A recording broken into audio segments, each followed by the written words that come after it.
एक बार अष्टवसु जो देवताओं से भी श्रेष्ठ हैं, वो भ्रमण कर रहे थे। सुमेर पर्वत बहुत 4 लाख योजन ऊंचा, उसमें बड़े बड़े महात्माओं की भी जो दिव्य महात्मा हैं और देवताओं की भी स्थलियां हैं। भगवान वशिष्ठ जी का वहीं आश्रम था। बड़े ही पवित्र पक्षी, मृग और सब ऋतुएं एक साथ उस आश्रम की शोभा बढ़ाती थी। यहां वर्षा ऋतु तो यहां ग्रीष्म ऋतु तो यहां शिशिर ऋतु, ऐसा उस वशिष्ठ जी महामहिम ज्ञानी महापुरुष 6 ऋतुएं आश्रम में शोभा बढ़ा रही थी। इतना विशालकाय आश्रम के अलग अलग ऋतुओं की शोभा अलग अलग उपवन में थी। किसी बगीचे में वर्षा ऋतु की शोभा हो रही, किसी में बसंत ऋतु की, ऐसे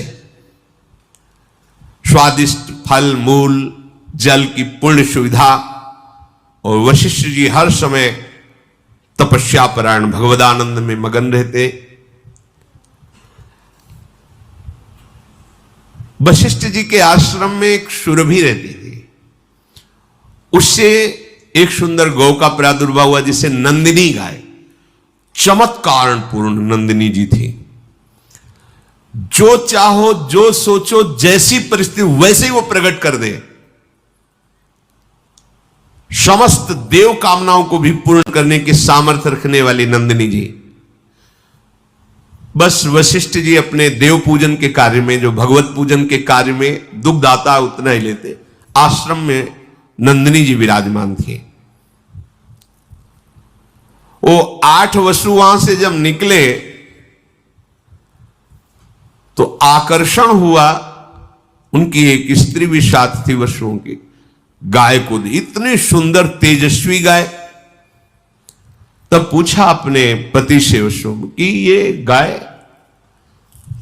तो उनका ये दिव्य गाय है, जिसके पास होगी उसके शरीर में कभी बुढ़ापा नहीं आएगा, कोई रोग नहीं आ सकता केवल इसके रहने से, और जो कामनाएं करे वो सब पूर्ण हो जाती हैं। और कहीं इसका दुग्ध पान कर ले फिर क्या कहना, हर समय वो जवान रहेगा, स्वस्थ रहेगा, बिना खाए पिए स्वस्थ रहेगा। नंदिनी के दुग्ध का प्रभाव, बड़ी महिमा का वर्णन किया। तो उसमें देव नामक जो वसु थे, वो गाय को देख करके बहुत प्रसन्न हुए, अपनी पत्नी से कहने लगे कि इस गाय के दर्शन मात्र से अशुभों का नाश होता है, परम मंगल होता है, और ये दिव्य गौ है, ये वरुण नंदन वशिष्ठ जी की सेवा में रहती है। इसका जो दूध पी ले तो 10,000 वर्ष तक वो यौवन अवस्था में स्वस्थ होकर के कभी कोई जुकाम बुखार कुछ नहीं, हर समय जवान रहेगा। ऐसी महिमा गा रहे थे। तो जो देवनाम वसु की पत्नी थी, उन्होंने कहा अपने लोगों को तो आवश्यकता नहीं, क्योंकि वसु स्वयं दिव्य है। मनुष्य लोक में मेरी एक मित्र राजकुमारी है, ये गाय अपहरण करते हैं और वहां पहुंचा देते हैं, और वो स्वस्थ रहेगी, यौवन अवस्था में रहेगी, मेरी मित्र है, ये मैं चाहती हूं। उनका नहीं नहीं, आप ये सोच कैसे लिए, महात्मा वशिष्ठ की गाय है, ऐसा सोचना भी पाप है। उनका देखो, मुझे और कुछ नहीं चाहिए, यदि आप हमें चाहते हैं ना तो आप हमारी ये बात पूरी करें। जो अष्टवसु थे, देववसु के साथ उनकी पत्नी ने जब ऐसा हठ किया तो उन्होंने अपने और 7 जनों से, तो उस समय भगवान की इच्छा से ही ऐसे महापुरुष हैं, ये वसुजन जो देवताओं के भी द्वारा बंदनी हुई, उनके मन में बात आ गई और उन्होंने देववसु की पत्नी का प्रिय करने के लिए गाय का अपहरण कर लिया, नंदिनी जी का। गौ का अपहरण करके वो जा रहे थे कि महर्षि वशिष्ठ जी संध्या करके अपने आश्रम में आए, तो देखा नंदिनी नहीं। तो उन्होंने कहा कौन ऐसा हो सकता है, किसका इतना त्रिभुवन में साहस हो सकता है कि हमारी आज्ञा के बिना हमारे आश्रम में प्रवेश करके नंदिनी को ले जाए। वशिष्ठ जी ने आसपास खोज की, पर जब नहीं मिले तो उन्होंने ध्यानस्थ होकर देखा, वो कहा अरे ये वशु लोग ऐसा कार्य कर सकते हैं।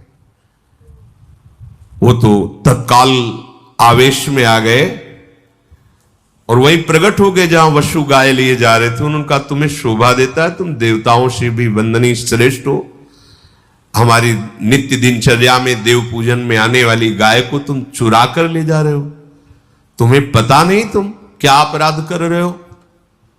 वो तो घबरा गए वशुजन। कहा ठीक है, तुमने मनुष्य लोक वाली बात की है, मनुष्य लोक में ही ये चोरी होती है, देवलोक में देवताओं में श्रेष्ठ वशुओं में ये वृत्ति कैसे आ गई, इसलिए मैं शाप देता हूं, जाओ तुम मनुष्य लोक को प्राप्त हो, यही तुम्हारे लिए दंड है। वशुओं को ये शाप दे दी, जाओ तुम मनुष्य लोक में जन्मो। देखो इतना ऊंचा पद, थोड़ा सा लोभ। अब तो वशुजन घबरा गए। वशिष्ठ जी के चरणों, मनुष्य योनि भगवत प्राप्ति कर ले तो ठीक है, नहीं बहुत ही आप क्या समझते हो, देखो ऐसे दुर्गंध निकलती है यहां से, सब मलमूत्र की थैली है, कोई बहुत बड़ी चीज है। देवताओं के कभी पैर जमीन में नहीं पड़ते, कभी पसीना नहीं निकलता, जहां से निकल जाए वातावरण खुशबू से भर जाएगा। और इसे देव दुर्लभ योनि, केवल भगवत प्राप्ति वो नहीं कर सकती, यहां से हो सकती है, वो नीचे ही गिर सकते, ऊपर नहीं उठ सकते। अपने सबसे ऊपर ब्रह्मलोक का भी अतिक्रमण करके भगवान के दिव्य धाम को जा सकते हैं। भगवान वशिष्ठ जी के चरणों में सब गिर पड़े, प्रभु पता नहीं क्या हो गया था, ऐसी गलती क्यों हो गई, प्रभु मुझे क्षमा कीजिए। आपका कृपा प्रसाद जब तक नहीं मिलेगा तब तक अब हमारे हृदय में भारी जलन होगी। आप समस्त धर्मज्ञों में ज्ञानियों में श्रेष्ठ हैं, क्षमा क्षमा, ऐसा कह के चरणों में गिरे। अच्छा तो ठीक है, तुम मनुष्य योनि में जाओगे पर 1 वर्ष में ही मुक्त हो जाओगे, लेकिन देव 7 तो 1 वर्ष में मुक्त हो जाएंगे। तुम अपनी पत्नी को बहुत चाहते हो और उसकी आसक्ति वश इनको भी प्रेरित किया, ये तो 1 वर्ष में क्रमशः मुक्त हो जाएंगे, पर तुम्हें पूरे जीवन मृत्यु लोक में रहना पड़ेगा। दीर्घ काल तक तुम्हें मनुष्य योनि का दुख भोगना पड़ेगा। अगर भगवान का भजन नहीं तो ये दुख योनि, यहां दुख ही दुख है, देख लो ना। मैंने जो आवेश में आकर तुम लोगों को वचन बोले हैं, मेरे वचन कभी मिथ्या नहीं होते, ऐसा ही होगा। अब सबके हृदय बहुत ही व्याकुल हुए। तब देव वसु ने कहा, प्रभु जिसके कारण मैं ऊपर से नीचे जा रहा हूं, मृत्यु लोक में जाऊं, पर वो कारण मुझे ना मिले। समझ गए होंगे, जिसके कारण अर्थात अब मेरा कभी जीवन में मृत्यु लोक में जाने पर ब्याह ना हो, मुझे संयोग प्राप्त ना हो। हां ये तथास्तु, ऐसा ही। अब विचार किया कि मेरी मां कौन बन सकता है, वशुओं को गर्भ में धारण कर सके ऐसी कौन साधारण स्त्री थोड़ी हो सकती, मेरा पिता कौन बन सकता है। तब विचार किया कि अगर मेरी मां बनने की सामर्थ्य है तो भगवती गंगा जी में है। तो अष्टवशुओं ने गंगा जी का स्तवन किया, ध्यान किया, गंगा जी प्रकट हुई। उनका मां, हमें भगवान वशिष्ठ का शाप प्राप्त हुआ है कि जाओ तुम मृत्यु लोक में मनुष्य योनि को प्राप्त हो। कोई भी मनुष्य लोक की स्त्री इतनी सामर्थ्य नहीं रखती कि मुझ वशुओं को अपने गर्भ में रख सके, इसलिए आपको हमारे ऊपर कृपा करनी होगी और आप मेरे लिए इतना कि आप मुझे अपने गर्भ में धारण करें। पर मां, मुझे गर्भ में पहुंचाने वाला पिता भी कोई मनुष्य नहीं हो सकता। अब आप चयन करें मेरा पिता कौन होगा। जब गंगा जी से ऐसी प्रार्थना की और गंगा जी ने कहा कि तुम 8 को मैं गर्भ में धारण करूंगी और वशिष्ठ जी की आज्ञा के अनुसार एक को 7 को मुक्त कर दूंगी 1 वर्ष में, पर 1 को रखूंगी। तुम्हारे पिता का चयन मैं करूंगी और तुम्हें संबोधन भी कर दूंगी। गंगा जी मुख्यतया ब्रह्मलोक में ही विराजमान, ब्रह्मा के कमंडल में, जो भगवान वामन का चरणोदक उन्हीं से। एक महाभिष नाम के प्रसिद्ध राजा इक्ष्वाक वंश में हुए थे। उन्होंने 1000 अश्वमेध, 100 अश्वमेध करने वाला यज्ञ, वो इंद्र पद का अधिकारी होता है। 1000 अश्वमेध, 100 राजसू यज्ञ करके महान पुण्यों को प्राप्त किया था। वो ब्रह्मा जी की सभा में बैठे हुए थे, महाभिष नाम के राजा। बड़े बड़े सब ब्रह्म ऋषि वहां विराजमान थे। इसी समय भगवती गंगा जी पधारी उस सभा में, और हृदय में बात थी वसुओं को गर्भ में धारण करने वाले पिता का चयन। वायु भगवान को गंगा जी ने इशारा किया कि हमारी जो आंतरिक चिंतन वृत्ति उसके अनुसार व्यवस्था करो। तो वायुदेव ने गंगा जी का ऊपरी वस्त्र थोड़ा सा हटाया। जो हटाया तो ब्रह्मा जी समेत समस्त ब्रह्म ऋषियों ने सर झुका दिया। लेकिन महाभिष देख ही रहे थे। गंगा जी अपार सौंदर्य, गौरांग वदन। ब्रह्मा जी ने दृष्टि डाली, समस्त देवता ब्रह्म ऋषि सब सर झुकाए हुए, लेकिन महाभिष गंगा जी को देख रहे हो, गंगा जी महाभिष को देख रहे हैं। भगवान ब्रह्मा ने कहा तुम दोनों ने ब्रह्मलोक की मर्यादा का तोड़ दिया। ऐसा कैसे हो सकता है कि देवी गंगा पधार रही और तुम सर ऊंचा करके देख रहे हो? जाओ, मृत्यु लोक को प्राप्त हो, तुम यहां रहने के अधिकारी नहीं। और गंगा जी से कहा कि तुम्हारी दृष्टि इन पर क्यों गई, इसलिए तुम भी मृत्यु लोक में जाओ और इनका वरण करो। वो खोज ही रही थी कि इन वसुओं का पिता बनने का कौर। तो ब्रह्मलोक में विराजमान महान तपोनिधि पुण्यात्मा महाभिष। जब ब्रह्मा जी ने गंगा जी को और महाभिष को ऐसे वचन कहे, को शास्त्रीय भाषा में शाप कहा जाता है। राजा महाभिष बड़े ही तपस्वी तेजस्वी थे। इनके पिता हुए प्रतीप, और ये पुत्र रूप में उनसे जन्मे, जिनका नाम महाराज शांतनु पड़ा। ये बचपन से इतने सिद्ध महापुरुष थे कि जैसे कोई बूढ़ा जा रहा छू ले, वो तत्काल लकड़ी फेंक दिया, जवान हो गया। महान गंगा जी के पति बनेंगे। गंगा जी जिनको भगवान महादेव जी माथे पे धारण किए हुए हैं। महानदी गंगा महाभिषेक को जब देखा ब्रह्मलोक से गिर रहे, तो बीच में रोककर कहा निराश मत होइए, जहां आप विराजमान थे उससे ऊंचे पहुंचाने का यह विधान बना है। तुम्हें भगवत प्राप्ति होगी। तुम्हारे पुत्र रूप में कोई और नहीं आ रहे, स्वयं वसु आ रहे हैं, अष्ट वसु। भावना से पर तुम मृत्यु लोक में जाते ही हमारी ये बात भूल जाओ, धैर्य पूर्वक जाओ, निराश मत हो। ये जो कुछ हुआ है सब मेरे विधान से हुआ है, क्योंकि अष्ट वसु ने गंगा जी से प्रार्थना की थी।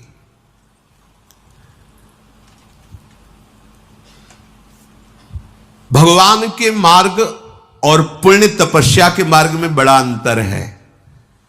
ये जो प्राय सत्संग में कहते रहते आ ब्रह्म स्तंभ पर्यंतम सर्वम मायामयम जगत सत्यम सत्यम पुनः सत्यम हरे नाग। ब्रह्मलोक से आ रहे नीचे, ब्रह्मलोक से नीचे आ रहे हैं, अर्थात विश्राम भूमि ब्रह्मलोक भी नहीं है। विश्राम भूमि श्री प्रिया प्रीतम के चरणारविंद है। वृंदावन विश्राम, यहां से कभी पतन नहीं होता। कैसी भी गलती हो जाए, हमारी लाडली जो सरकार को कभी गुस्सा नहीं आता। जैसे ब्रह्मा जी को आ गया ना, चलो जाओ हटो ब्रह्मलोक से। ने कहूं न रिश कहूं भूली हूं न होत सकी, रहत प्रसन्न सदा। और ब्रह्मा जी भी जिनकी आराधना करते हैं, वो प्रभु श्री कृष्णचंद्र जी प्यारी जी की आराधना में रहते, इसलिए हम बाजी जीत गए, बाजी जीत गए। अगर श्री जी के चरणों का शरणागत होकर के भी अब की काम नहीं बना तो मुझे लगता है कि फिर बनना ही बड़ा मुश्किल है, बनना बड़ा मुश्किल है। ऐसे तपस्वी महापुरुष महाराज प्रतीप हरिद्वार में गंगोत्री में बैठ करके हजारों वर्ष तपस्या की। गंगा जी प्रसन्न हुई और उनकी गोद में आकर बैठ गए दाहिनी तरफ और कहा, मैं तुम्हारी तपस्या से बहुत प्रसन्न हूं, तुम जो चाहो प्राप्त कर सकते हो, मुझे स्वीकार कर सकते हो। उनका हां, हमारा हो भाग्य, पर आप जहां बैठी हैं वो स्थल पुत्री या पुत्र वधू का होता है, स्वीकृत है, आप हमारी पुत्र वधू बनो। इन्हीं प्रतीप से महाराज शांतनु का प्रादुर्भाव हुआ। तो उनका, मैं तुम्हारी पुत्र वधू तो बनूंगी, पर अपने पुत्र को संबोधन करके पहले से ही बता देना, कभी हमसे ये प्रश्न ना करे कि तुम कौन हो, कभी हमारी क्रिया पर प्रश्न ना करे कि तुम क्या कर रहे हो, तुम्हारा उद्देश्य क्या है। अगर वो कभी भी हमसे प्रश्न कर देंगे, कभी भी हमारी क्रिया पर टोक देंगे, उसी समय मैं चली जाऊंगी और जाते जाते भी उनका महामंगल करूंगी। आपका जब पुत्र हो और वो चेतना युक्त, तब ये बात उसको बता देना, मैं अचानक आकर के मिलूंगी। भगवती गंगा जी ऐसा कहकर के प्रतीप की गोद से अंतर ध्यान हो गई। बहुत काल तक प्रतीप की कोई संतान नहीं हुई। फिर यही महाभिष राजा उनके गर्भ में पत्नी के आए। जन्म होते ही पूरे नगर में एक आनंद था, सबका हृदय शांत था, इसलिए ब्रह्म ऋषियों ने इनका नाम शांतनु रखा। बचपन से ही भगवती शोभा से संपन्न, तेजस्वी, स्वाभाविक इनकी गति थी कि इनको गंगा जी की धारा बड़ी प्रिय थी। आकर्षण होता है, भगवती आकर्षण होता है। वो सदैव धारा के किनारे ही घूमते रहते थे। जब इनकी यौवन अवस्था में वृत्ति हुई, शरीर हुआ, तो अचानक से पीछे से नूपुरों की ध्वनि सुनाई दी। मुड़ करके देखा, इतना तेज, इतनी सुंदरता, देखने से मूर्तिमान पवित्रता, गंगा जी मूर्तिमान पवित्रता। महाराज शांतनु तो जैसे कोई खिंचा हुआ वशीकरण से चलावे, ऐसे समीप आए। पिता की बात याद आई कि पिता ने कहा था, कभी तुम्हें कोई एक सुंदरी मिलेगी, तुम्हें ये प्रश्न नहीं करना कि तुम कौन हो, और तुम्हें ये कभी नहीं कि तुम ये क्या कर रहे हो। दो बातें उन्होंने कहा कि यदि तुम वही सुंदरी हो जिसे पिता ने संबोधन किया था, मैं नहीं पूछना चाहता तुम कौन हो, और मैं कभी नहीं रोकूंगा कि तुम क्या कर रहे हो, पर यदि वही हो और मुझे स्वीकार करने के लिए आई हो तो मैं तुम्हें स्वीकार करता हूं। बस इतनी बात हुई थी। बिना कोई प्रश्न उत्तर किए भगवती गंगा उनके साथ हस्तिनापुर के चक्रवर्ती सम्राट पद पर महाराज शांतनु विराजमान, और जिनके महल में स्वयं गंगा जी पहुंच रही, वहां की पवित्रता क्या। यह हम चरित्र इसलिए प्रारंभ कर रहे कि भगवान कह रहे मैं सब में समरूप से विराजमान हूं, ना मेरा कोई द्वेष का पात्र, ना मेरा कोई प्रिय है, पर जो मुझे बचता है मैं उनका पक्षपात लेता हूं। तो भक्तों का पक्षपाती भगवान का जो स्वरूप है, इन महापुरुषों के चरित्र से सुनने